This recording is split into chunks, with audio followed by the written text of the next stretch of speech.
Hi everyone, welcome to another live jam Kanikapila Mondays with me, Matt Stead. I hope you're all keeping well. We're going to have loads of fun tonight. Got some really nice songs tonight. Super excited about that. And we're going to do all songs about Mr. and Mrs. tonight. I was listening to a record, one of my favourite records by the Four Seasons, Genuine Imitation Life Gazette. It's a brilliant album. I'll tell you about it in a minute. And it's got a beautiful song in it called Mrs. Stateler's Garden. And it kind of got me thinking, it's kind of got a bit of a Mrs. Robinson feel about it in the way kind of the lyrics work and everything and the suburban kind of nature of it. So I thought what I'll do is I'll do songs about Mr. and Mrs. So we've got a Mr. Moonlight as well. And plus we got your People's Choice where we're going to do a bit of rock and roll tonight, a bit of Chuck Berry, which should be loads and loads of fun. Oh, I just realised I haven't put one of my lights on. Hopefully, I think it should be light enough. Yeah, we'll go with it. I think we'll be okay. So if you haven't already downloaded your sheets, they're available for free on the website. Follow the link in the description as well. You'll find them all there. But let's just say hello to a few of you guys first. So hi Pam, chilly up in Yorkshire.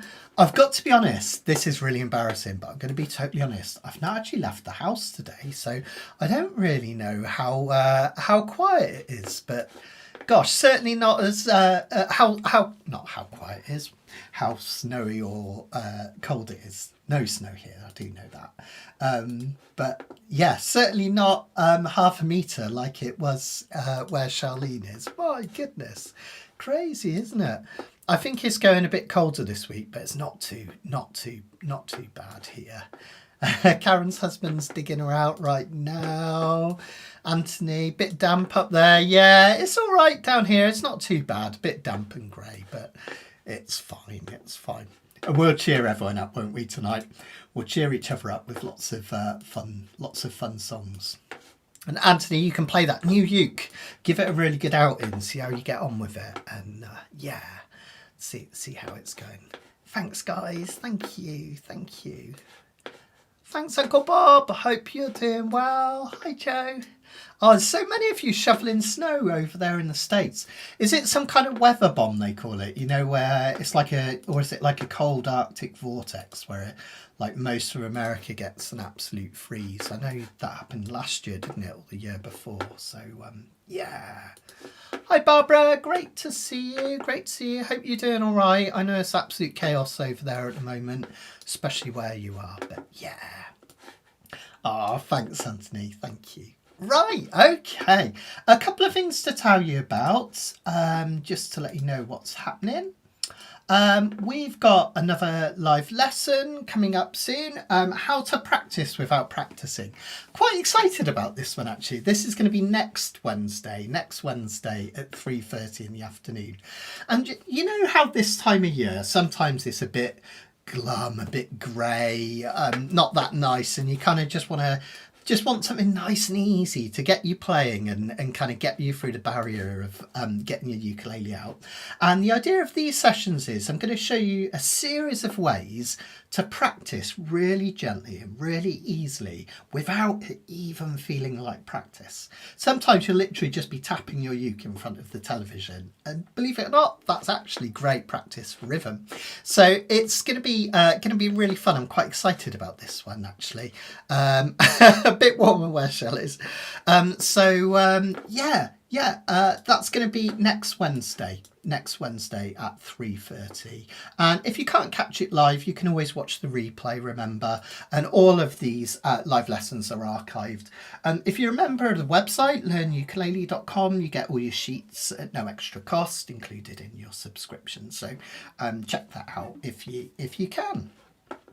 Okay, and don't forget, in my most recent email out, you might have seen we've got the new cruise flyer, which is really exciting. I think it's really pretty as well.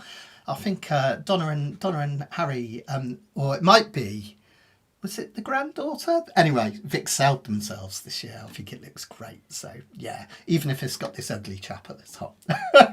So come and sail with us next year. It's going to be loads of fun. I booked all our excursions for this year at the weekend, and the kids are over the moon. We're going to take them swimming with stingrays. Hopefully we won't get stung. Okay, right, let's have a look at the sheets for tonight then. Remember, this works the same way each week. Oh, Di saying she's on the website, can't find the song sheet. Don't worry, Di, there's a way to get there quickly. If you go to the YouTube description and you follow that link there, you can download the sheets via what we call the link in bio. But otherwise, if you go to the website, what you want to do, and this applies to all of you, is click where it says live at the top along the menu. Just click where it says live. And then underneath it, click where it says Kanikapila Mondays. Click on that, and then there'll be a little button about a third of the way down which says download your chord sheets, and they're completely free. Click on that and that will give you your chord sheets, Di, and you'll be good to go. I'll bring them up on screen anyway today, but you can obviously download them and print them off as well. A lot of people like to do that. Okay. So let's have a look at this one. We're in the key of C for this one. We've got our chord boxes here. Don't worry if that looks intimidating. We've also got the more traditional way of doing it over here on the next page, which I'll explain in a bit. But the way we do Kanikapila is we number the chords 1 through to 7, C being 1, D is 2, E is 3, F is 4, G is 5, A is 6 and B is 7. And remember, don't worry too much, but the 1 chord is always major, so C major, 2 is minor, D minor, 3 is minor, E minor, 4 is major, F major, 5 major, that's G major, and then 6, need another hand, is another minor, A minor, and then B is that unusual diminished. So you'll see these chords come up all the time through this song. The most important chords I think in the world, particularly because I love a lot of blues music but also folk music, are the 1, the 4 and the 5 chords in any key. The 1 makes you feel settled and resolved. The 4 chord gives a sense of change, so here you'll see it on the second line, it just takes the song somewhere new. The 5 chord creates a sense of tension, and you'll see that coming in down here in a chorus. It makes you want to go back to the 1 chord. And then the minor chords, those lovely touches of melancholy, which we've got here and here in this song. Each of these each of these boxes is 4 beats in common time. So that just means at its most simple in this song, you can count to 4 on a C chord for the verse 4 times. 1, 2, 3, 4, 2, 2, 3, 4, 3, 2, 3, 4, 4, 2, 3, 4. Then you change for 2 measures. Go back to C. 1, 2, 3, 4, 1, 2, 3, 4. A minor would be for 4 measures. 2, 3, 4. 2 measures is for F. And then 1 measure of C. Then we're going to do something unusual there, which you're going to love. It's like what happens on the records. Oh, by the way, I brought in some records so you could see. I was going to do a competition, but it kind of gives it away a little bit having the records behind me. What song, what album each one of these is from. This was a cover, as is another of the ones we're going to look at later. And Mr. Moonlight was from Beatles for Sale. I think it's a bit of an underrated album. It was the first Beatles album to ever get a gatefold vinyl, interestingly. I think a lot of people find it disappointing as an album because the album before was Hard Day's Night, and that was all original Lennon and McCartney tunes. Whereas this one has a few covers on it. So I guess people were a bit disappointed about that, but I think it's great. I think it's a great album. So back to our sheets then. Sorry, got a bit distracted. You know me, I love my records. So that's what we're going to do for this one. It's a really simple calypso pattern. And this song, when the Beatles cover it, has a real calypso feel to it. Calypso is that classic down, down, up, down, up, down, down, up, down, up. that pattern there. Now remember, I like to think about things phonetically because I think it makes it easier, particularly if you're beginning out with strum patterns. In fact, you'll know my most famous YouTube video, I think, is saying don't learn strum patterns at all. Think about the rhythm. Walk, running, I'm running. Walk, running, I'm running. Walk, running, I'm running. Walk, running, I'm running. Okay? Down, down, up, down, down, up, down, up. Now, if you want to, you can really zhuzh this one up. When you do your second down, down, down, up, down, up. I like to roll my fingers gently over the strings. Not doing like a big flamenco roll, but just rolling them gently, all 4 of them over the strings. And it gives a little roll. Have a listen. And it really highlights that calypso feel. So have a try that when we're playing. Remember, you don't have to do these particular patterns. That's a brilliant thing. If you just think of rhythm, you could literally just up and down it. As long as you're in time, you'll be fine. Or you could play once per chord or per measure. Whatever you feel comfortable with, you'll be absolutely fine. Just enjoy yourself and play along with this one. Trisha, I agree. I think some of the Beatles covers are great. My favourite is, what's the one they do live at the Royal Variety performance? There were bells in the night, but I never, till there was you, heard them ringing. No, I never heard them at all, till there was you. Great record. But I kind of love that you get that early Beatles where they've got all that kind of, they do lots of covers with so much energy, and then you get the later, more exploratory Beatles. It's almost like having 2 different bands, which is really cool. So let's have a look at the cool bit in this. And this is something that George Harrison does on his rhythm guitar. When we get to that final chord in the verse, see, we've got C. What we do on the very last measure is we do 1 down strum of C and we quieten it straight away. Now there's 2 ways you can do that. You can either use this hand here, like so, just to dampen the strings, or you could even just touch the strings with this hand. It's literally just enough to stop them ringing out. And then what you're going to do is you're going to play 3 simple notes. It's the first 3 notes in the C major scale. You're going to play C, open string, 2nd fret for D, and you can either play the E as the open E string, or you could play the 4th fret of that C string, which is how I like to do it. So that will look like this.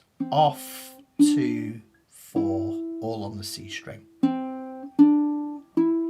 And it's a really cool way to get into the chorus. You might need to look down at the strings, because I find if I'm not careful, because I've been strumming, I'll hit the wrong string for those notes. But I'll show you how it sounds. I'll do a verse. You can strum along if you want. So we start with C.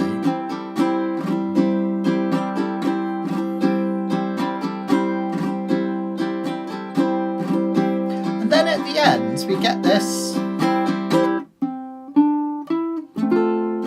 Takes you into the chorus.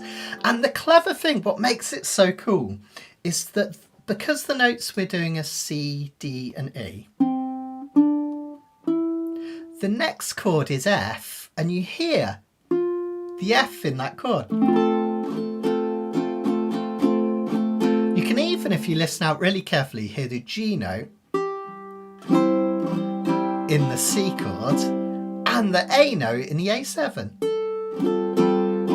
Whoops. So we get this.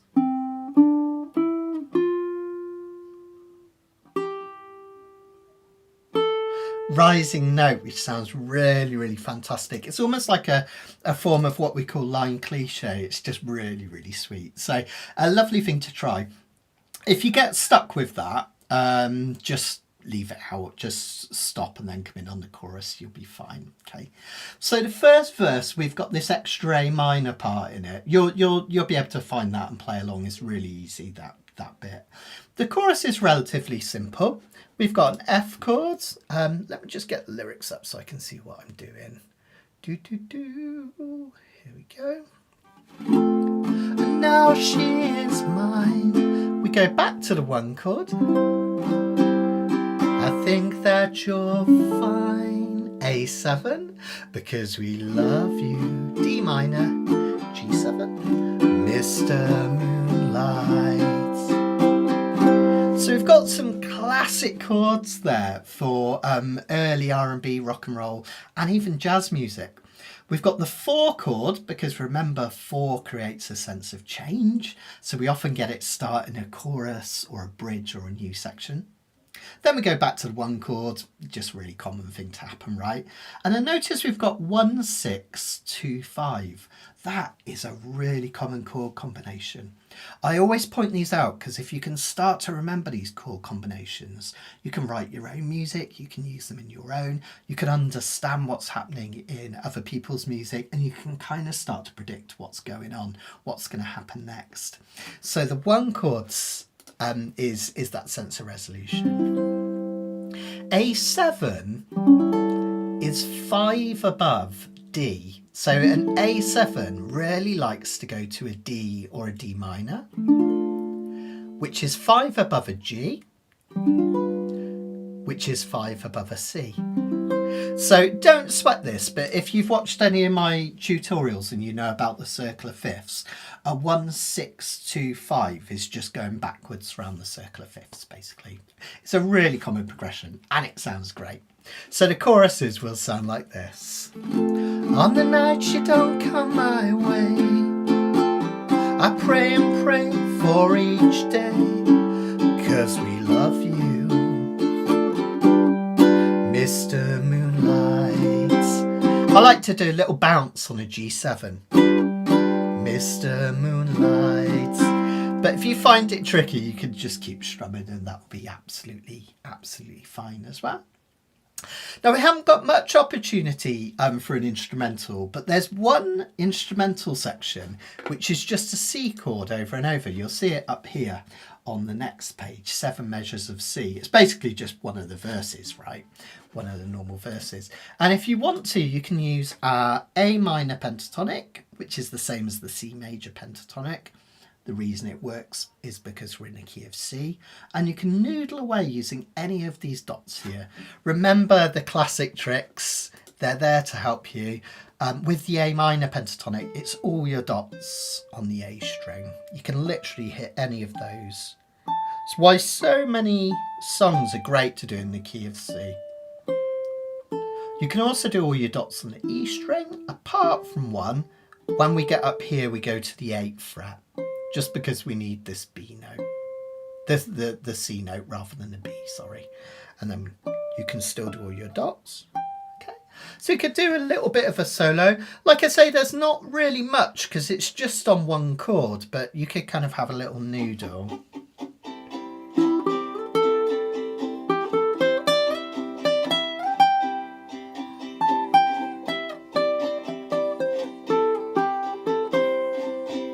And that's it, and then you get,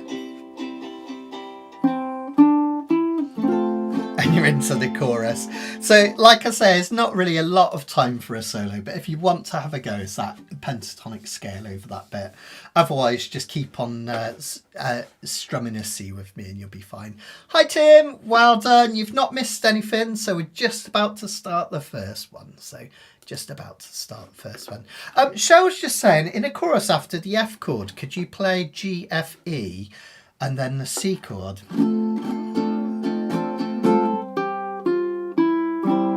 Yeah, you could, Cheryl. Yeah, it's not in the original, but that works really nicely because you're coming back down the scale. So yeah, you're thinking like a musician. I love that, Cheryl. Absolutely fantastic. Absolutely fantastic. Yeah, totally Indrani.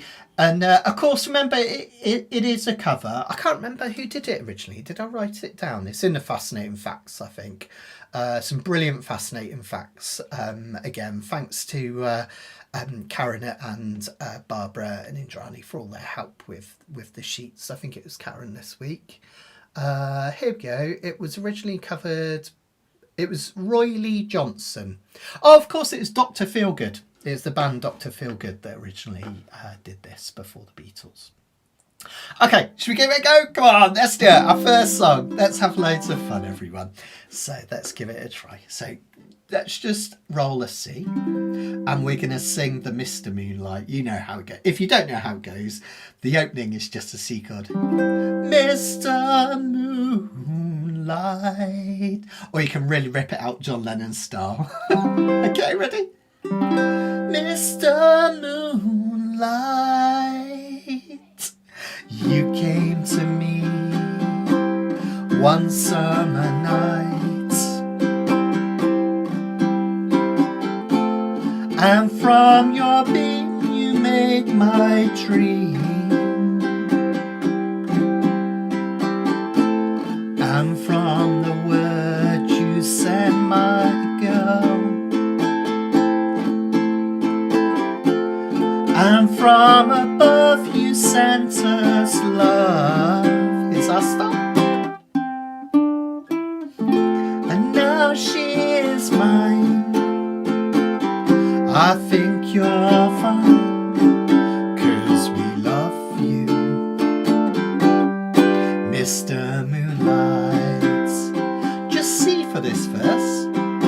Mr. Moonlight, come again please. Here I am on my knees, begging if you please. Here's our stop.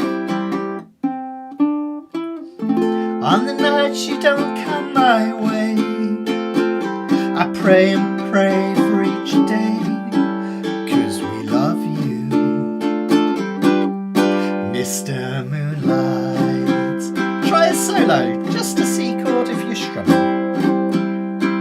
2, 3, 4, 5, 6, 7. Here's our stop.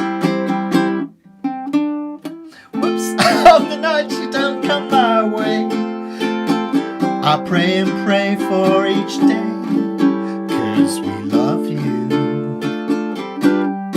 Mr. Moonlight. Have a verse. Mr. Moonlight, come again please. Here I am on my knees, begging if you please. On the nights you don't come my way, I pray and pray for each day, 'cause we love you, Mr. Moonlight. And again, Mr. Moonlight, Mr. Moonlight.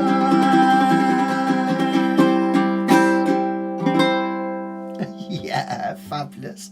I think that's a lovely song. I think it's really beautiful. I love how simple the verses are, the fact that it's just a C chord over and over.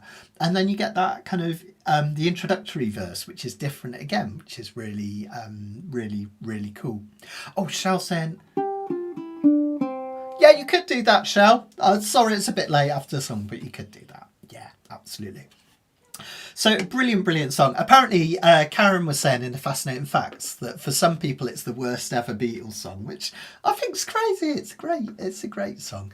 And this album, it really, like I say, Beatles for Sale. It gets I don't know why it gets a real hard press, but it's fun. It's got some great songs on it. So fantastic. Oh, thanks, Shell. That's what I like. It's really nice to kind of bring new songs to people who haven't heard them. Like today, you know, we've got some real classics like Mrs. Robinson, but then we've got some really unusual. We're doing a psychedelic song next, which is really fantastic. So let us know how you got on with that, or if you've got any questions. This next song is from one of my favourite albums of all time. This was actually introduced to me by Sharon, my wife, Shazzy Lou. And it's the Four Seasons. And I love the Four Seasons, I always did. But I always thought of them as like a doo-wop band, you know, with all those high harmonies and the falsetto singing and everything. And I guess that I never really took them that seriously before. And then, my goodness, the first time I heard this album, it totally blew my mind. If you haven't heard it, look it up. If you haven't got the record, you can get it on iTunes, Apple Music, or Spotify, all the usual places. And it's called Imitation Life Gazette, Genuine Imitation Life Gazette. And it's basically the Four Seasons go psychedelic. It's really out there and unusual. Some really brilliant sort of song titles, some really brilliant themes, and some great recordings, some really unusual processing on the vocals and guitars and stuff like that. So it's kind of like the Four Seasons Sgt. Pepper. And for some reason, everyone talks about sort of her Satanic Majesties, you know, Rolling Stones. I'm not a massive fan of that album anyway. But everyone talks about Sgt. Pepper, the Smile album from Brian Wilson after Pet Sounds and all that. But no one ever mentions this album, but it's so good. It's really fantastic. And the inside's great because it's like an old magazine, so you get an old newspaper, so you get all the lyrics, but you also get all these like made up stories and stuff, which I think is really, really sweet. And this is my favourite song off it, Mrs. Stately's Garden, and it's basically about kind of a what would you call it? Kind of an upper class, kind of well-to-do suburban neighbourhood. It makes me think of like Victorian times, and kind of what goes on and all the gossip and all that sort of stuff. So really, really fantastic. Your latest one, Karen. There's not so much falsetto on this album at all. There's a little bit, but it's really interesting. Some of Bob Gaudio's best writing. Bob Gaudio wrote most of the songs for the Four Seasons. And as I say, it's kind of got these really lovely lyrics. I'll bring it up on screen so you can see. Here we go. It's kind of like nobility, you know. So such pleasant company in Mrs. Stately's garden, saltines and jasmine tea, Mrs. Stately's garden. But then later on, there's some real tongue-in-cheeks. This kind of reminds me of Sunny Afternoon, that feel to it. I don't think we should see Marge Miller anymore. I know I'm right, that's for sure. You can't mingle with people like that. Get up, Alice, you're crushing my hat. Poor thing. It's just brilliant. I love it, love it. Now, the chords in this one, they're not too hard to play, but they're really unusual in terms of the chords. And it's a kind of unusual structure that you don't get much. For a start, in the intro and the outro, and this is the chorus as well, we got the C chord, that makes sense. And then you'd imagine, remember what I told you at the start, in any key, the 2 chord is normally a minor chord, C, so it'd be D minor, and then E minor, and then F. But notice here we're playing it as a 7th, and that creates a real kind of unusual, unsettling feel to the song, because 7ths are all about movement. It's just not what we expect at that point in the song. But it's got a real groovy feel to it. Then we go to the change chord, the 4 chord, as you would expect, 4 chord, and then that resolves to C. Okay, so let me just bring up the lyrics so I can play it for you. I'll keep the box on for now. So you get this nice, such pleasant company in Mrs. Stately's garden, saltines and jasmine tea, Mrs. Stately's garden. Now, remember earlier, you don't have to remember all this, but if you just remember some of it, it's a really clever thing, really useful skill to have.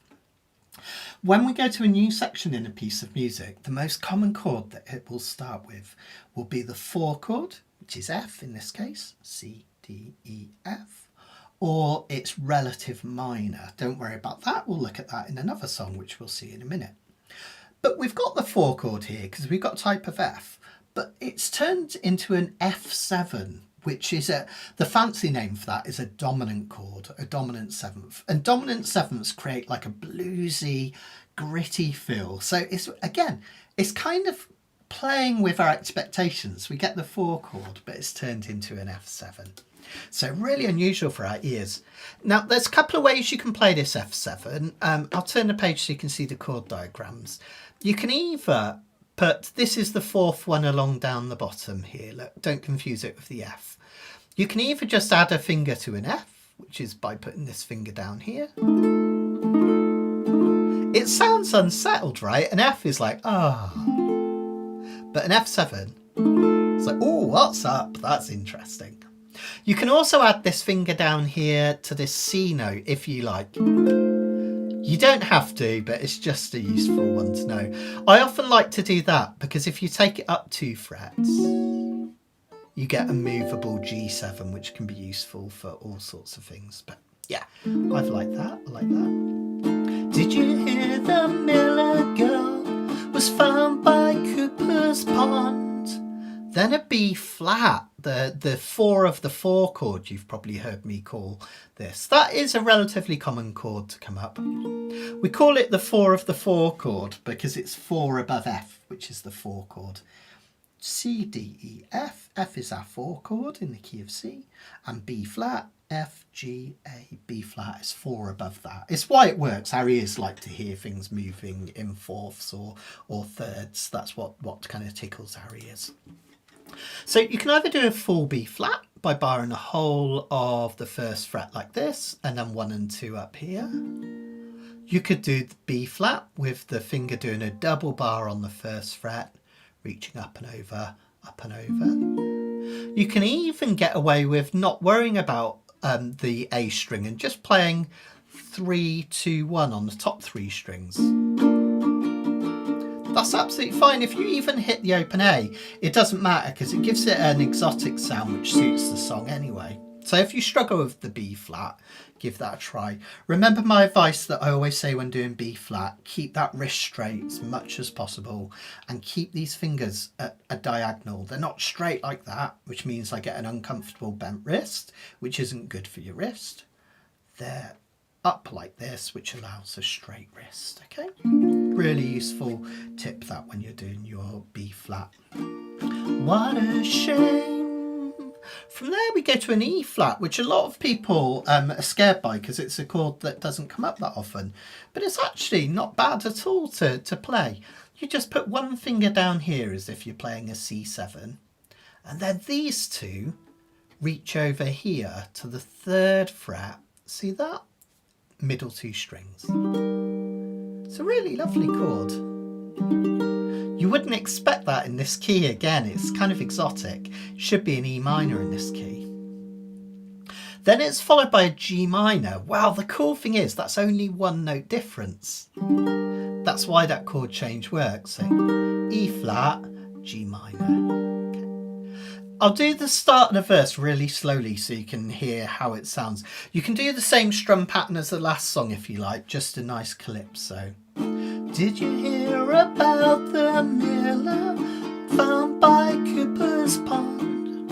Oh, what a shame, she was so young. Then the second half of the verse, we go to that D chord. So not a D7 this time, just a bog standard D chord. There has even been talk of a child, F chord. C. Well, the millers have always been. Now this next bit's tricky, so beginners feel free to leave this out. Just strum a C and wait. But if you want to have a go at it, it's this lovely, what we call a chromatic run. Just means when you play one chord, you play a chord 1 back from it, 1 fret back, and 1 fret back again. It's like this little chromatism just means playing notes or chords that are next to each other. So for this E flat here, you know we did it like this before. For this one, if you want to have a go at it, the easiest way is to bar the whole of the 3rd fret and have a little finger on the 6th fret. You can spot it because it's between these 2 dots, right? And what you're going to do is you're going to play that. If I bring this back so you can see, you're going to play that for 3 beats. 1, 2, 3. Then you're going to pull it back and that gives us another form of D chord. That's the next shape along, okay? So that one's going to be down here. And then we do a whole measure of D flat where you just move it back 1 more. And the reason that works, you might think, what? A D flat chord in the key of C? What is he playing at? But it's basically a clever way of coming down to C again, because you have this E flat, D, D flat. What would be next? C. So it's a clever kind of descending line, which is really, really nice. Let me play it with the chord box. I'll go really slowly through the whole chorus. 2, 3, 4. F7. 2, 3, 4. B flat. E flat. Just move one finger back for G minor. D chord, normal way. Then an F chord. Then a C chord. And then here's the run. 1, 2, 3, 4, 1. I'll do that again. 1, 2, 3, 4. 1, 2, 3. 1, 2, 3, 4. And then you're back to a verse. So that's how I like to count it. 1, 2, 3, 4. 1, 2, 3, 4. Okay, that D chord comes on 4. It's really cool. Once you put it into the context of the song, you'll absolutely love it. It sounds so neat and so cool, which is really fantastic. Okay, let's have a look. This one we haven't really got any chance to solo on because it's quite busy. There's a lot going on. The nice thing about it is in terms of the structure, it just goes intro, which is the same as a chorus. Then it just goes chorus, verse, chorus, verse, chorus, verse, chorus, not a verse. At the end we do 2 choruses, and the outro is just another chorus if you want to. Okay. You can judge this, I hate that word, judge this up. I don't know why I've started using that. If I do that, next time, like, tell me off, because I don't know why, it makes me think of Jamie Oliver. But anyway, you can spice it up, that's a bit nicer, by doing a little picking pattern at the start. You don't have to, but it's just sweet. And I do this over the intro and outro. What you can do is do what I call there and back again picking. So we pick the G string with our thumb, C string, E string, A string, and then we come back by hitting the E string and the C string. There and then back again.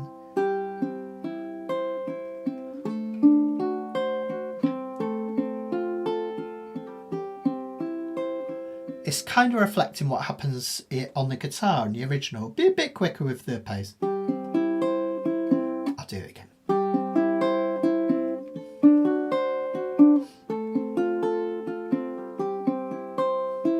Isn't that cool? So that's something you can do over the intro and outro if you want to. I'll probably just strum it just to get us going. On the original, there's some amazing like crescendo in brass, which sounds amazing. So look it up if you haven't heard it before. Hi Harry, I hope you can escape in a few weeks' time and get down to Florida. I booked my last, we booked our last excursions on Saturday, Harry, so we're very, very excited. It's going to be fun. Okay, right, let's move this over. Let's give it a go, guys. I hope you really enjoy this one. Here we go. 1, 2, 3, 4.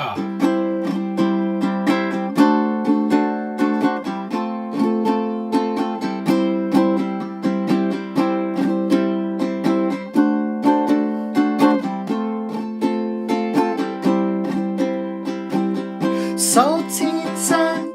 Oh, I got the words wrong. I can't get one of my favourite songs right. Can we start again? Sorry guys, what a wally. 1, 2, 3, 4.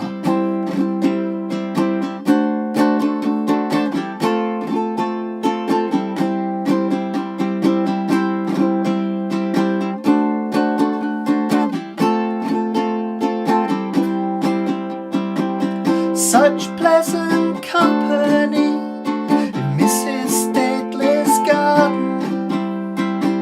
Saltines and jasmine tea in Mrs. Stately's garden.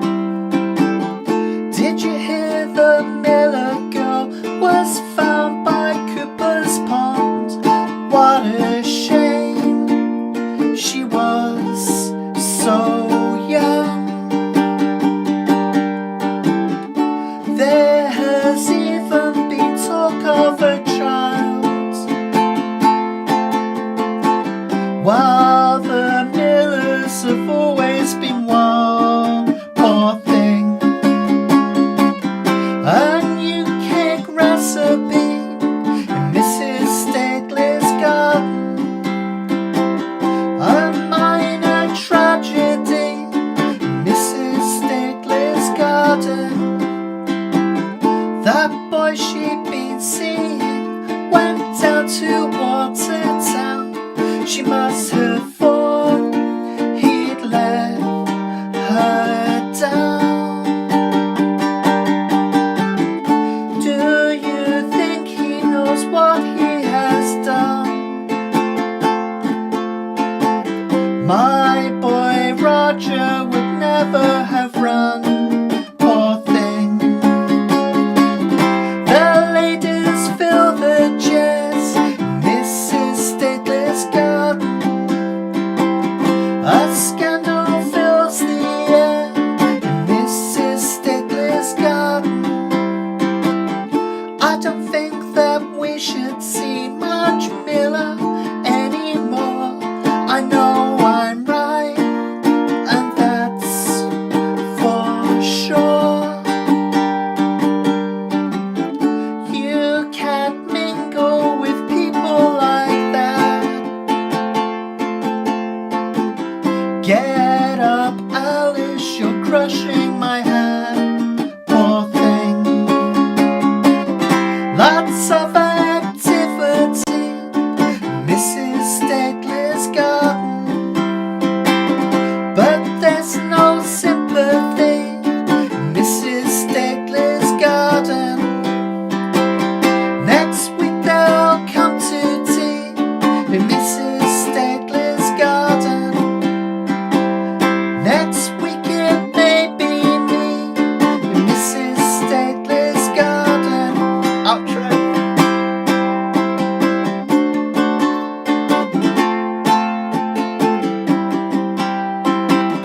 Ba, ba, ba, ba, ba, ba, ba.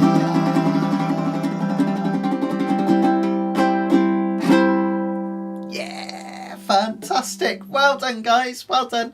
Absolutely brilliant. Really enjoyed playing and singing that through. It's just such a cool song. I hope you enjoyed it as well. And if it's new to you, take your time to learn it. It's such a cracking song. It's absolutely fantastic.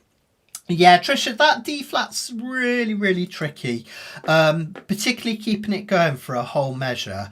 But really just concentrate, if you concentrate your strum on the top few strings, really it's just that kind of feel that you want of going into the chorus. So sometimes I'll just strum maybe even just the G string and C string, then you haven't even got to worry about this. Okay. If you find that easier, it'll still sound really lovely. I'll show you what I mean. Did you hear about the Miller girl in Cooper's Pond? Oh, what a shame. She was so young. Here it comes in just a sec. There has even been talk of a child, while the Millers have always been wild. Poor thing. A new cake. So you can think about it as just bar the 3rd fret, then the 2nd fret, and then the 1st fret, and it will sound really great. It will take some time. 1, 2, 3, 4. 1, 2, 3, 4. It's a real kind of based on what you get in a lot of blues songs. You get those kind of, you know, that.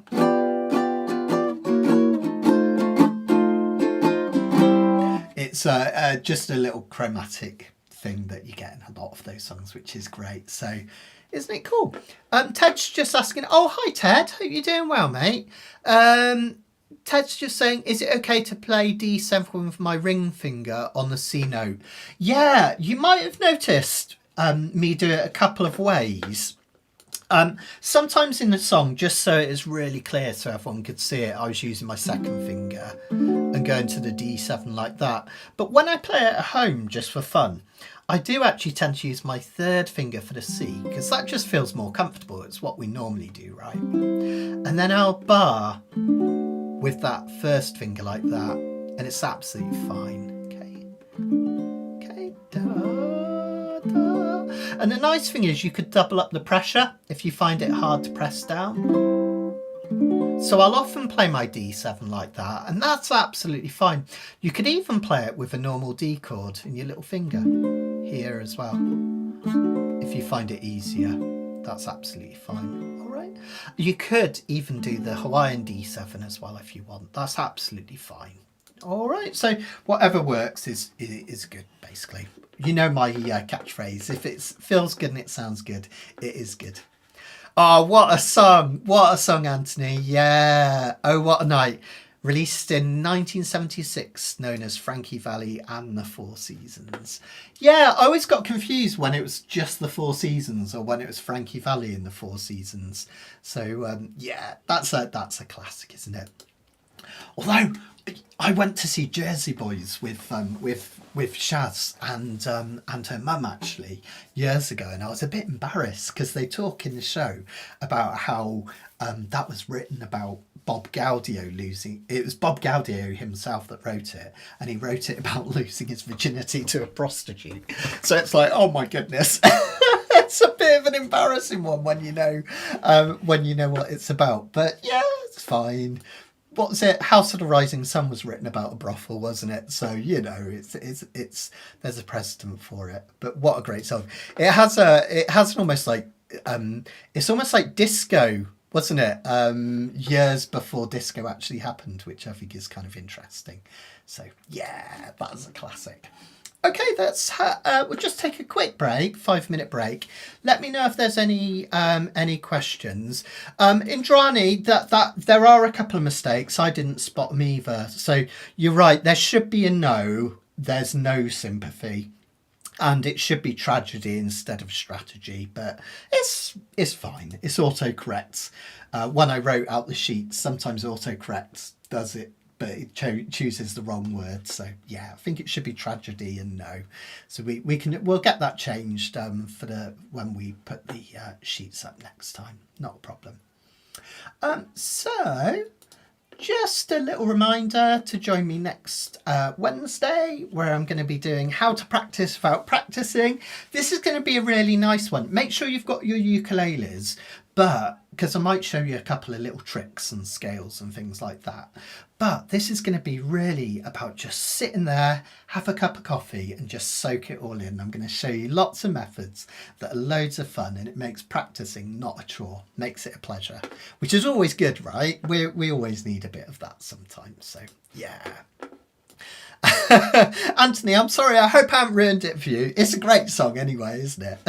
Thanks, Karen. It's a great song anyway. It's all good. So that's next Wednesday. If you can join me, and then a couple of other things just to tell you about. We've got another Kanikapila next Monday. I've already written out all the sheets. We are going to do what we're going to do. It was songs about going places. So we got songs all about kind of like I need direction and stuff like that. So that's going to be next Monday. After that, there's going to be a little break. We'll put it in the calendar. Karen really helpfully does a calendar on Facebook, and we'll put it on there. We can have a little break because I'll be away in the Caribbean on this year's cruise, which I'm really excited about. This year we're going to Antigua and St. Kitts and a couple of other places, which I'm really excited about. So I won't be here to do Kanikapila for a few weeks, but don't abandon me, please don't. Do come back, because when I'm back, we'll be back into it week by week. And also I'm going to do loads of specials from the Caribbean. So I've managed to get Wi-Fi most nights last year on the cruise. So I'm going to do little short videos of things to practice and little kind of hellos for saying what we're up to in the Caribbean and stuff. So kind of keep an eye out for that. It's like little posts from the Caribbean, and I'm going to theme them around this as well, showing you that ukulele practice can be fun and not a chore. Okay then, right, let's have a look. Let's have a butchers at the next song that we're going to be doing tonight.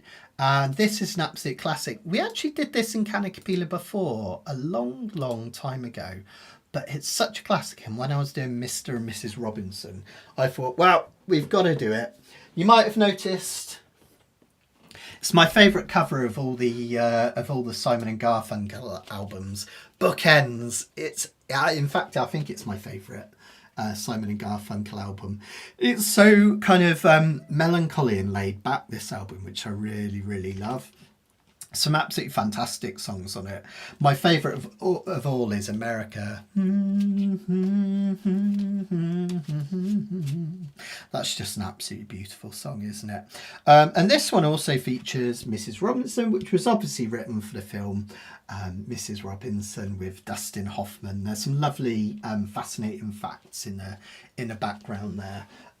That Karen has written for us. So really great song. Apparently once Paul Simon first wrote the lyrics out, he wrote it as Mrs. Roosevelt. So that, and as Karen says, that would have made it a very different film and a very different car chase in that point of the film.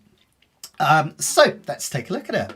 Some really unusual things happening in this song. Let me just bring it up, because it changes keys.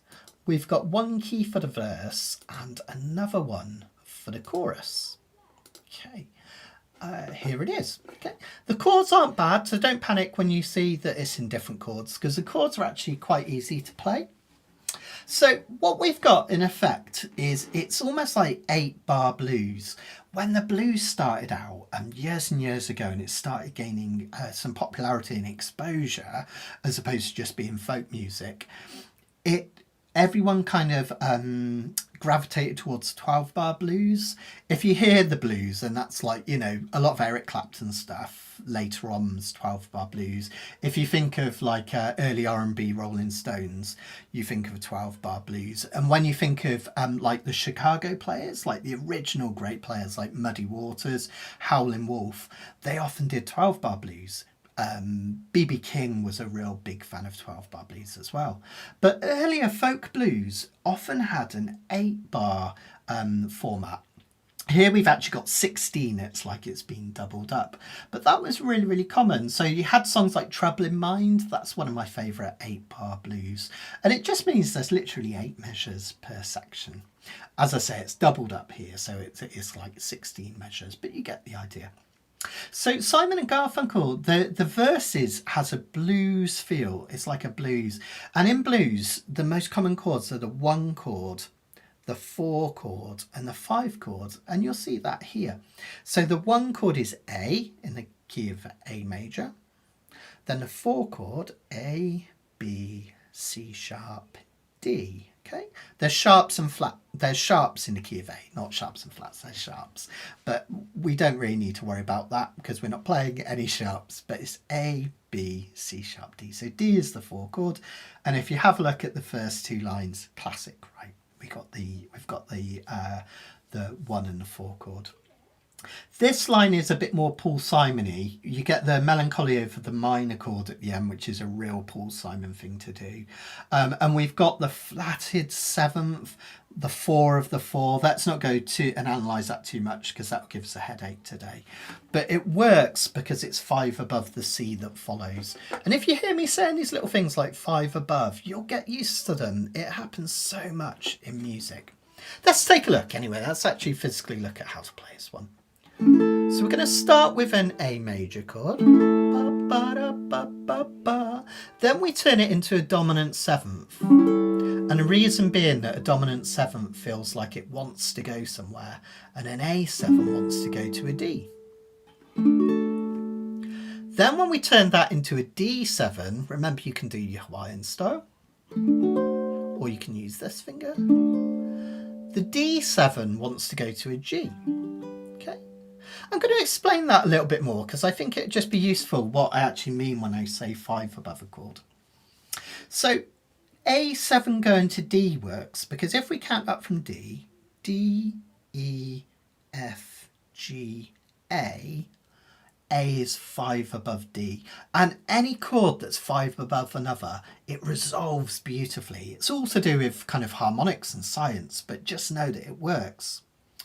And then when we go from D7 to G, G, A, B, C, D, D7 is 5 above G. So that's how these movements work. And in fact, the next bit, G is 5 above C. C, D, E, F, G, basically. So you can kind of see that it's this movement based on fifths, which is really lovely.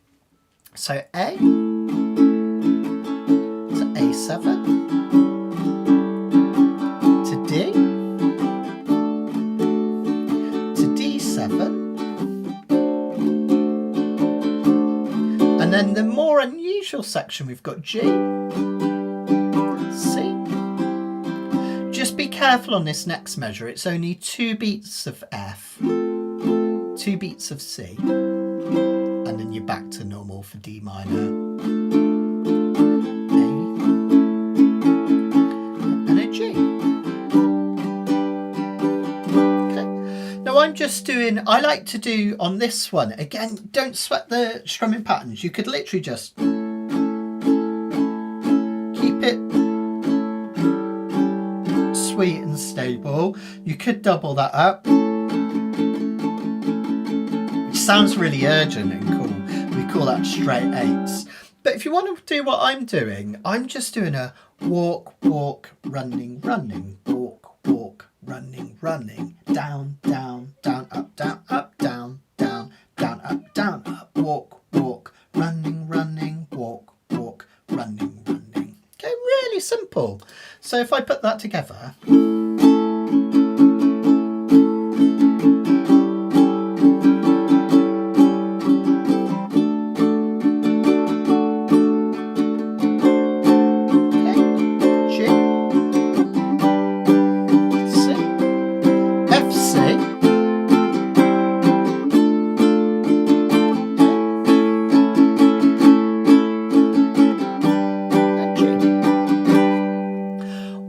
my all-time favourite things to do that I've been doing a lot on Kanikapila recently, but it's quite tricky. I'll just show you, and those that are more confident can have a go at this. I think it sounds great. Is to actually combine 2 different types of strum pattern. Again, it breaks it up so we're not doing the same thing over and over, which is nice.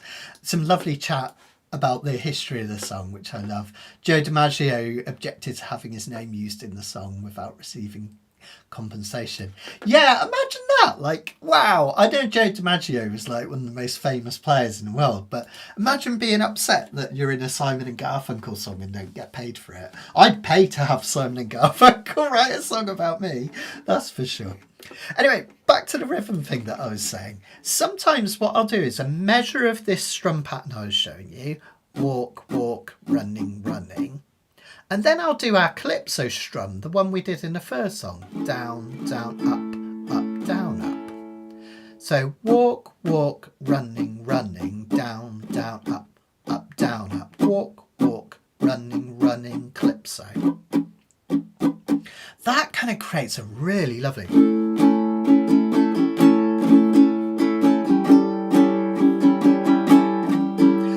creates a little bit of variety in a strum, which is really, really nice. Now that's a super tricky thing to get hold of, so don't feel you have to do that. But if you really want to kind of really spice it up, that's a great thing to do. Let's do one of those choruses then, so you can get an idea. Get ready on an A. 1, 2, 3, 4. Oh, sorry, verse. I mean, sorry, the A. 1, 2, 3, 4. Like to know a little bit about you for our files. We'd like to help you help yourself. Look around you, all you see are sympathetic eyes.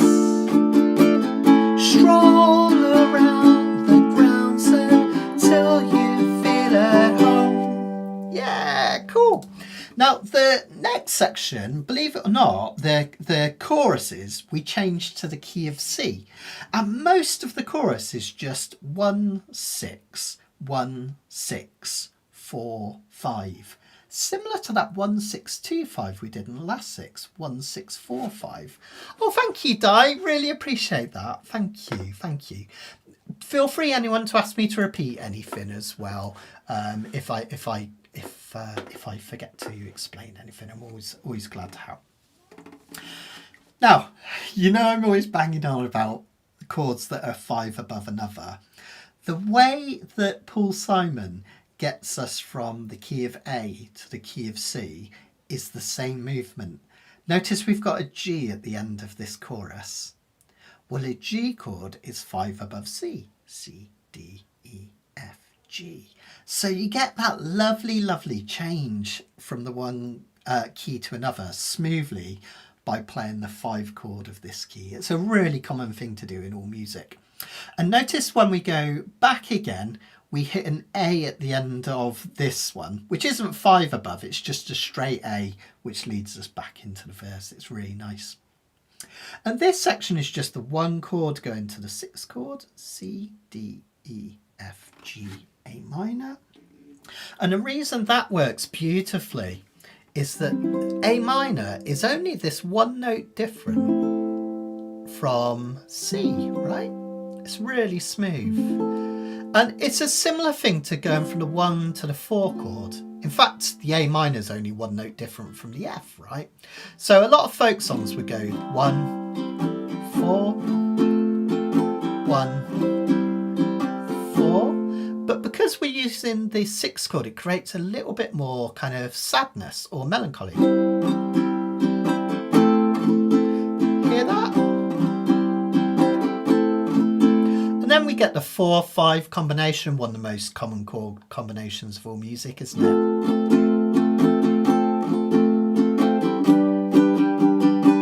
So here's to you, Mrs. Robinson. Jesus loves you more than you will know. And then the next time we go to a D minor, again a darker sounding chord. Whoa, whoa, whoa. Sorry. Whoa,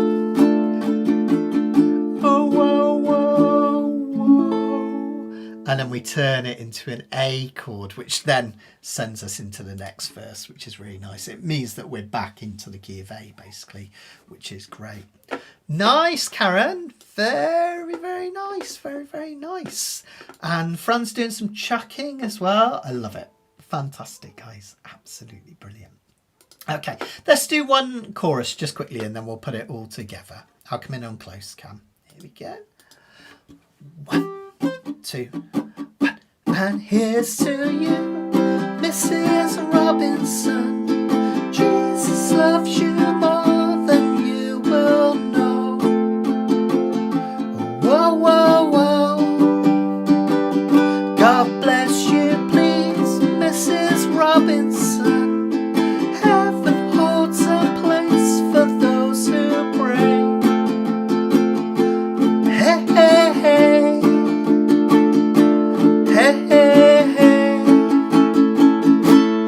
Okay, nice. Now, we can do a little bit of soloing on this one if you want to, because we've actually got a whole verse instrumentally to solo over and a whole chorus. Well, the chorus is easy, right? Because the chorus we're in the key of C. And we know that the key of C we can solo by using all of the dots on our A string, just like the first song. Okay, that's because that's the C major pentatonic, same notes as the A minor pentatonic. Okay. Remember, you can also use the notes on the E string. Just make sure you go to the 8th there, otherwise you can use all your dots again. Now that one, so that's easy. When you get to the second part of the chorus where it suddenly feels lighter, that's what you can use to strum with. The first part of the chorus is a little bit more tricky because we're in the key of A, we've got to use something different. So if I bring in the scale reference sheets, you can download these for free, same place you find your chord sheets and everything. Let me fast forward to the blues scales. Because it has a bluesy feel to it, remember I said it's like 8-bar blues, you can use the A blues scale. There's a couple of places you can play that. Sorry, it's quite a few scales in here. I'm just getting to the right place. I might have gone too far there. There it is. So you could either take this shape right up the fretboard. It's a heck of a way to go. We'd have to go right up here to the 9th fret because that's an A. And we could use that blues shape that we've used for other songs. That would be from 9 to 12 to 10, 11, 12 and 10, 12. Notice that when you play that, it just feels like the blues. It's really, really sweet, isn't it? But there are a couple of easier places you could play that. Look at the notes on the A string. We could do open A, and then we could do 2, 3, 4 here.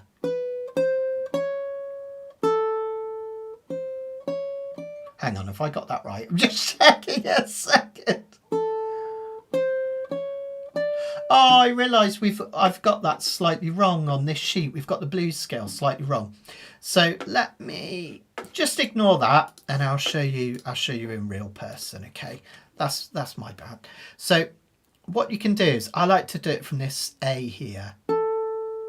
Then we're going to go up here to this C note, and then we're going to do 5, 6, 7. Okay, so on the E string, 5 to 8, and then on the E string 5, 6, 7. That's that classic. And then you can take it up way up to your next dot and the next one if you like. Okay, so I'll do that again. 5, 8, 5, 6, 7, and then you can take it up here. Okay, not too much to remember, because you probably remember the C major or the A minor pentatonic from all the other songs that we've done. It sounds great because you get this real bluesy feel on the verses, and then this real pop-tastic feel on the choruses. I'll show you. I'll have a go at this. I'll probably get this horribly wrong, but I'll just give you a little play so you can kind of see how it could work.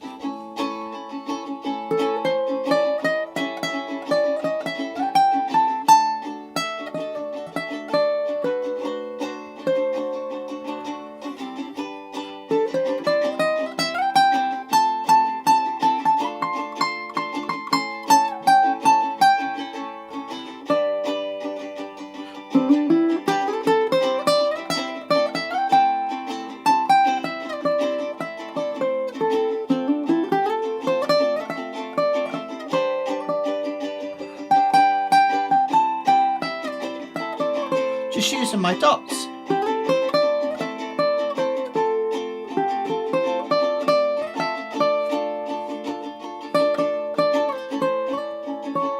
That's where it changes key, so you've got to watch that last note. I hit a note in the wrong key. But the cool thing is, do you notice how it has a feel? It changes feel halfway through when we go back to the key of C. Makes it really pop-tastic, which is lovely. Let's give it a go then, guys. I'll bring the sheets back on. You don't have to do that soloing. That's one of the hardest kind of set of 2 scales we've ever done. But if you fancy a try, give it a bash. There we go. And let's just bring it up.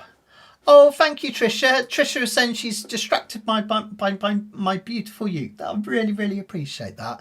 So this one is... go, just making sure I'm on the right page. This one was made for me by Phil Davidson. Look how beat up it is. This is like, of all my ukes, I probably play this more than any other, just because I don't mind it getting a little bit beat up, because it shows that I love it, you know. And it's got bits where this is where I do claw hammer, so it's like dug away a little bit, and all sorts. I think I'll wear through the wood eventually. But yeah, Phil Davidson, he's semi-retired now, but he makes all sorts of instruments down in Cinderford, and it's only a few miles away from where I live. So I built a uke with Phil as well. This is one that I made, so Phil helped me. That's the Hawaiian beach scene that I did. So I made this one. He's a great guy. His ukes are amazing. They sound so alive. Okay, right. Let's give it a bash then, guys. I'll talk a bit more about that afterwards.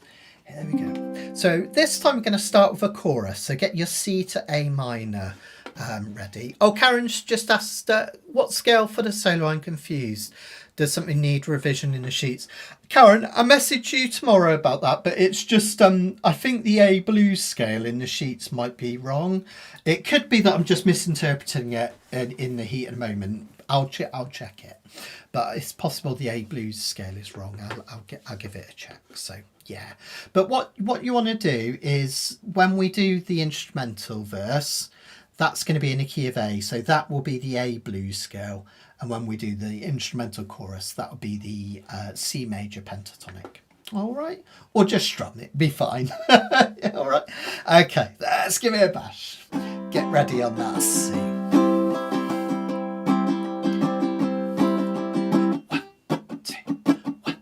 Here's to you, Mrs. Robinson.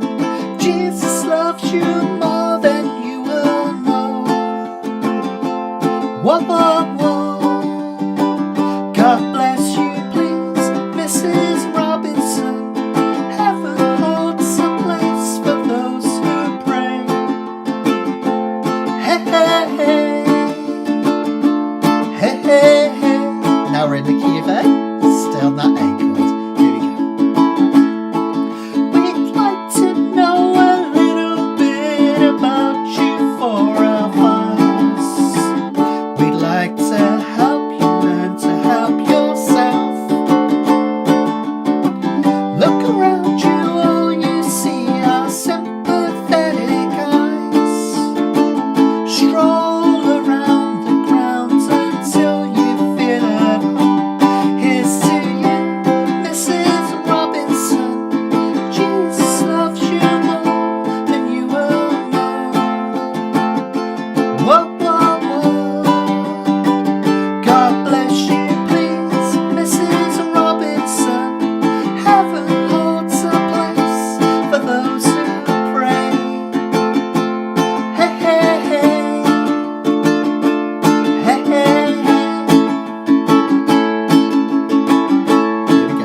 done, everyone. That's probably one of the hardest ones we've done recently. But if I was doing Mr. and Mrs., I had to do Mrs. Robinson, right? It just had to be. So, yeah, and a cracking song. Absolutely incredible. Karen said she was singing along with me, trying to be Art Garfunkel. Well, you did a better job, I'm sure, Karen, than I did with Paul Simon. So well done. That song's in a bit of a high key for me. Originally, I think it was in a lower key originally, but the trouble was the chords were so tricky on ukulele. I had to change it to those two keys to make it work for us, basically. And that's a kind of a learning, a teachable moment. Often, if you find a song and you look, I was just looking for a songbook. So you just look in a random songbook. This is one I love, Daily Ukulele by Jim and Liz Beloff. And you might think, oh, actually those aren't too bad. I don't know. There we go. Got some awkward chords in there with B flat and stuff. If you take that song and you change it to, say, the key of C, that B flat becomes an F chord, which is so much easier to do. The F is a C, and you can transfer them all over, and you might find it's way easier to play.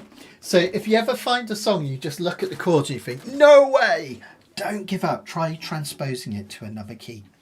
If you don't know how to do that, there's a lesson on it on my intermediate course, and there's also a couple of videos on YouTube that I've done as well. So take a look of that. You'll find it. So.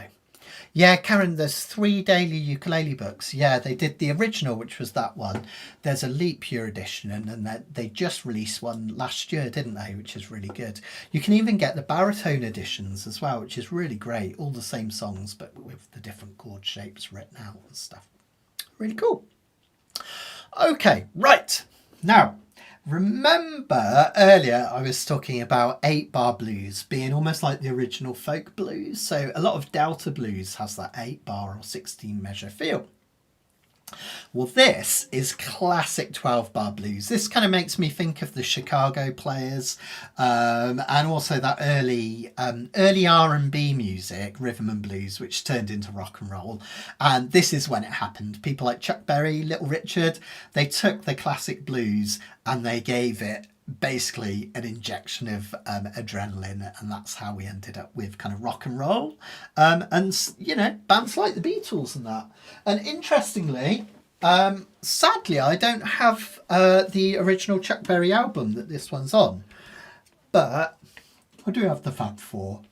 So there's a version, I think it's George Harrison singing, isn't it? Roll Over Beethoven, I think it is on this one. Anyway, it's on with the Beatles. So there we go. That's my cheat to get the record for that one. This one, there's loads of different versions going around for this song. And on the last line of each verse, Chuck Berry plays it differently. I've even seen him do... Sorry, I got distracted. I've even seen... I can talk like a duck, but I can't do the duck walk. I'd love to. It's so cool, right? Yeah, so the third line of each of these verses, or the bridges, tends to be played differently depending on the player. And Chuck Berry, when he does this line, does a little riff. So it's a little bit ambiguous what chords he's using. But when the Beatles covered it, notice that in the last line we go from the 4 chord to the 5 chord, F to G, and then back to the 1 chord. But in a bridge we go the other way around. We go 5 to 4 to 1, and that's the more usual way of doing it. In blues music you tend to go from 5 to 4 to 1. That was that, you know, we were talking about those chromatics. That's a G7 to an F7, which is a type of 5 to 4.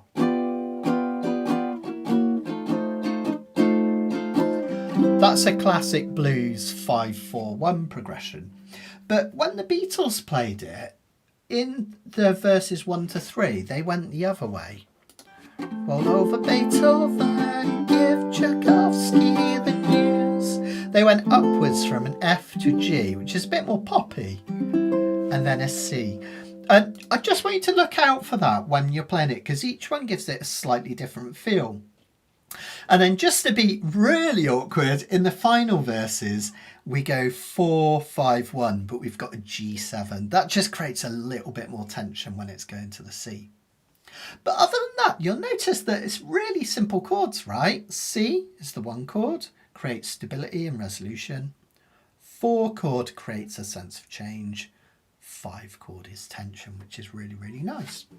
So the main verses, you can do a little bit of a riff on this as well. You don't have to, but I'll show you how to do it. But it's basically just an up and down swing strum, or you can do that walk, walk, running, running. You can either go,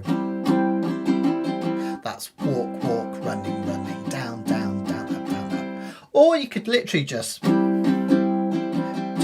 your calypso strum, or even just up and down. Like how a lot of classic blues musicians will do it.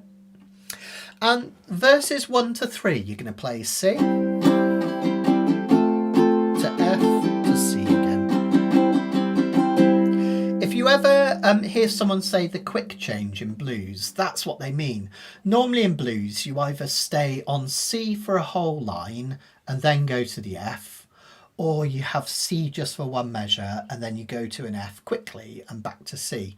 And this is normal 12-bar blues.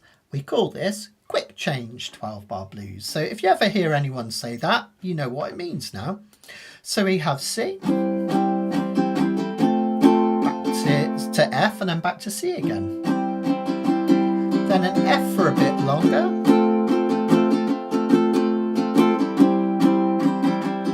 Then an F, G, back to C. Let's do that again. Well, I write a little letter, gonna mail it to my local DJ. It's a jumping little record, I want my TJ to play. Roll over Beethoven, gotta hear it again today. Okay. Now if you want to, and you can do this on all of the verses, all the bridge if you want to, you can add a little sus note, which sounds really, really fantastic. Oh, isn't it just, Karen? Yeah, absolutely. Some of this is a bit of a mouthful, especially a bit about rolling with the review and all that. I find that really tricky. Anyway, this is what you can do to make it sound even more bluesy. When you're playing a C, you can put your finger on and off this F note here, first fret of the E string. It turns a C into a C sus4, okay? It sounds like that. You've probably heard the Beach Boys use this a lot as well on things like California Girls. And when you play the F chord, if you like to, you can put this note down here, which basically, it does turn it into a D minor chord, but technically, because we're just altering an F chord, we call that, what is that? It's a D, isn't it? So that's an F add. Let me think about it. F add 6. Yeah, it's like turn it into an F6 or an F add 6. Okay. Had to think about that. And then we're back to. On the final line, I just play it normally.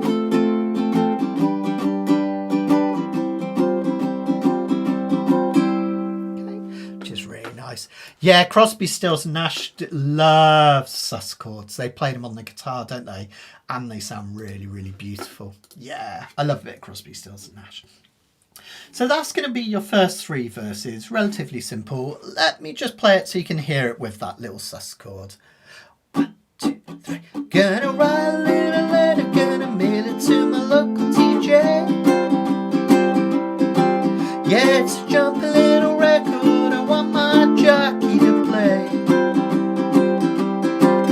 Roll over Beethoven, gotta hear it again someday. Okay, you could also, if you want to be super fancy, do off 1 3 on the E string to give a little, this is often called a blues shuffle.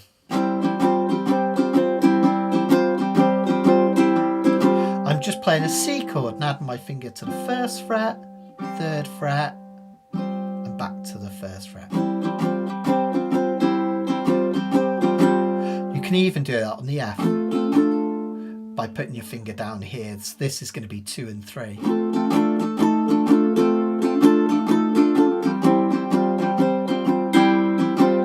Okay, I'm getting a little bit carried away, but this is cool as well.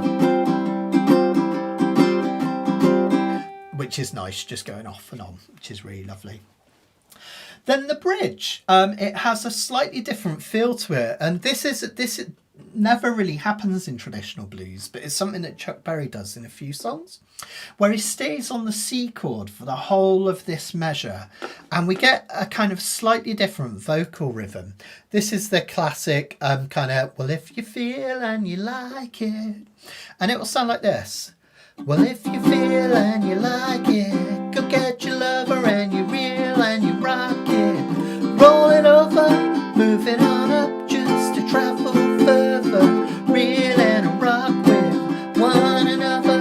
Roll over Beethoven and dig this rhythm and blues. So it's that classic just staying on the C. Feel and you like it, go get your lover and you reel and you rock it. Roll it over. Notice that C7 leads beautifully into the F. Move on up, just a trifle further, and you reel and you rock it. One another, roll Beethoven and dig these rhythm and blues. Okay, really nice chords. And then finally, the final verses, 4 and 5, they're basically the same as this verse. Notice we've got a G7 rather than a G. So instead of that G, we go to G7. Just creates a bit more tension. And we don't have the quick change. But you'll be able to follow that along. Even if you played the wrong chords. As long as you play these ones, it'll sound fine anyway, because you're 12-bar blues, which is great. Okay, so okay,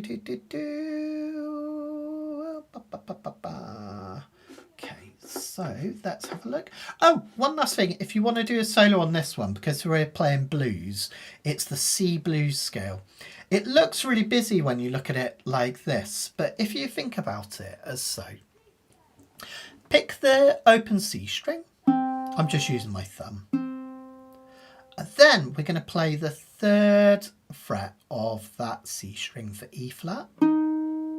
That's a blues note. It's the flatted 3rd in the key of C. Normally in the key of C goes C, D, E. But with the blues we have C, we miss out the D and we jump straight to E flat. Gives it a more bluesy feel. Then we've got the F, G flat, that's a flatted 5th. That's another really important blues note. It just feels wrong. Up to G, then B flat here, and C. Okay. And the reason that flatted 5th works is that it leads from this note into this one or back. It's just really sweet how it works. Now, the thing is, in jazz music, they call this G flat note the avoid note. It doesn't mean you avoid playing it, but just don't stay on it for a long time. If you stay on it for a long time, it'll sound absolutely awful. I'll show you what I mean. Where is it? Here we go. I'll play a backing track.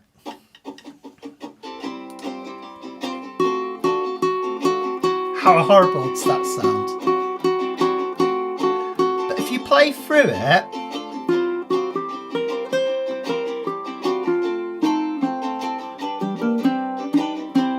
it sounds really great. And that's because the whole history of music, our ears love the play between consonants, which is things that sound straightforward and nice, and dissonance, and things that sound kind of unusual or not nice. And the whole history of popular music has really been a play-off between the two. Earlier music tended to err towards consonants in terms of popular music, I mean, not classical. And then later music, in when we went through jazz music into the 60s, we have free jazz and doo-wop, then that erred towards the dissonance, the really unusual sounding things. That's why a lot of people say jazz music, it sounds like they're playing the wrong notes. And then in the 60s, again, we went back to pop music and we had more consonants and so on and so forth. But our ears love a bit of dissonance. Our ears love a note that sounds wrong. So I'll do that again. If I just play all the right notes, you'll notice it's a bit boring.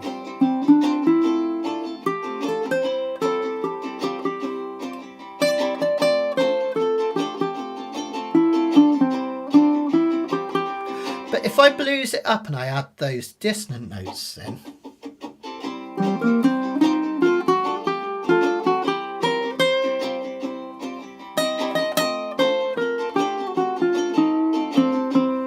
notice it has a grittiness to it and a kind of something special, which is really, really nice. So have a go at noodling around on that blues scale when we do our solo. Remember, you don't have to look at all those notes that are overwhelming. Just think off 3 on the C string, 1, 2, 3 on the next one, and 1, 3 on the next one. And then you've also got what B.B. King called the blues rectangle, where you can play 3 to 6 on both the E and the A strings.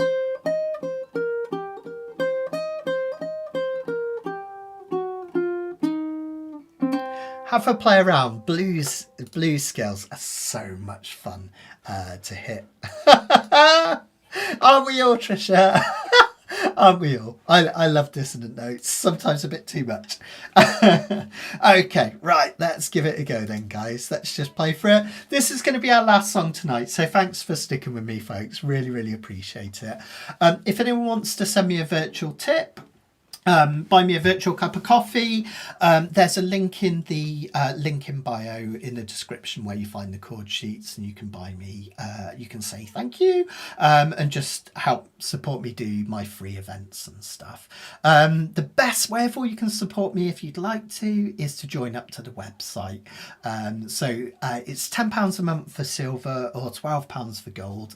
When you think about it, that's 2 beers in modern money, right? And it's much better for you than 2 beers as well. So come and join in the fun. We've got 10 courses. We've got another one on the way next year. There's hundreds and hundreds of arrangements, all the archived live lessons as well on top of that. Loads of good stuff. So go and check it out. And remember, it's easy to remember now, learnukulele.com. You want to learn ukulele? Where'd you go? learnukulele.com. So there we go. Right, let's give it a go. I'm going to shut up now and play. All right, so thanks everyone. I'll stick around for a bit of chat and any questions at the end, but massive thank you to you all for your support. Much appreciated. Here we go, and remember, we'll be back next Monday. 1, 2, 1, 2, 3. Well, I wrote a little letter and mail it to my local DJ. Well, it's a jumping little record I want my jockey to play. Roll over Beethoven, gonna hear it again someday. You know my temperature's rising, the jukebox is blowing a fuse. Well, my heart's beating rhythm and my soul keeps singing the blues. Roll over Beethoven and tell Tchaikovsky the news. I got the rockin' pneumonia, I need a shot of rhythm and blues. I caught the rolling off riders sitting down a rhythm review. Roll over Beethoven, they're rocking in 2 by 2. Stealthy. Well, if you feel and you like it, go get your lover and you reel and you rock it. Roll it over, move on up just a trifle further, and you reel and you rock with one another. Roll over Beethoven and dig these rhythm and blues. Try a solo.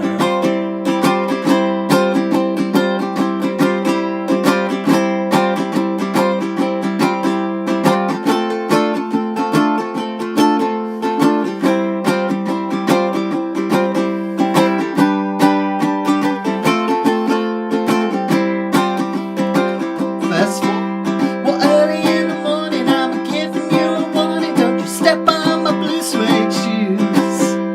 Well, hey, diddle diddle, I'm gonna play my fiddle. I ain't got nothing to lose. Roll over Beethoven and tell Tchaikovsky the news. You know she wiggles like a glow-worm, dance like a spinning top.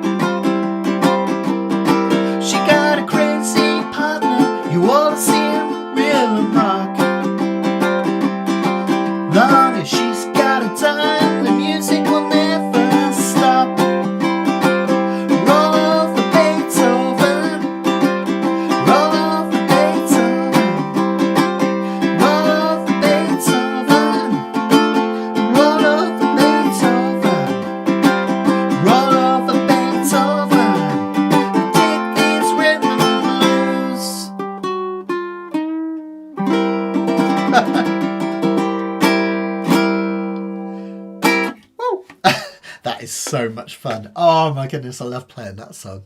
Hope you enjoy playing that as much as I did. It's just so much fun. Thanks, Bazza. I think that is a great idea, actually. Yeah, I might look at doing that for next year. So yeah, it's just so much fun, isn't it? We could get people soloing, couldn't we? Maybe get like Alistair to do a bit of harmonica solo as well, and John maybe. Oh, yeah, loads of fun. Woohoo! Says Indrani. Oh, thank you. Thanks, Fran. Really appreciate it. Really appreciate it. Oh, it's all right. I knew what you meant. Not fee fi fo fun, just fun.